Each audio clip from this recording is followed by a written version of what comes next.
Mga puso sa Bacolod City naman pagpangawat sa isa ka grocery store. Nahuli ka. Garing balita ng aton gintutukan. Sa sininga video nga kuha sa isang concerned citizen sa sulod sa isang grocery store sa Libertad Public Market sa Bacolod City, makita ang pagbaisay sa gwardiya kag duha ka mga lalaki. Pasado las 5 Biyernes sa kagahon, Marso 14. Araw kayo dito sa studio.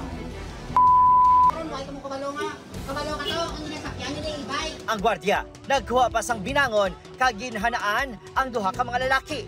Sa sobra sininga kaugot, iya ini nga ginsumba. Ang aligasyon sa gwardiya, nangawat kuno ang duha ka lalaki.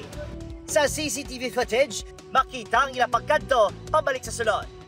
Tubtob nga ginsulod sa lalaki nga nagaduag itob ang isa ka box ng kape, siya sling bag. Nagaserbi naman nga lookout ang kaupod sini.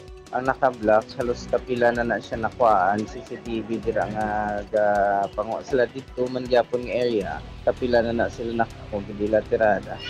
Matapos ma-intercept kag mabawi ang ilang mga nakuha, ginkusudiya sa kaprisan apang ginhilway man, bangod wala kuno nagpasaka sang reklamo ang tagdumalahan. Isa to sa duwa is may previous man nga kaso nga pagpangawat. Malang ano natong siya sir, kay iti pag-abot, madala sa station, pa-blatter lang tapos hindi man nila pag-filean.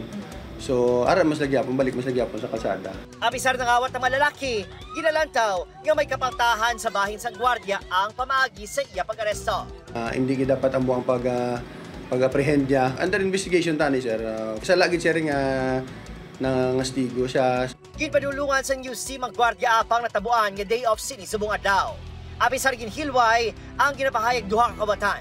Desidido nga magpasaka sa reklamo ang tag-iya sa grocery store. Opor, Kiril Casillo, Adrian Priatos, 1 Western Visayas.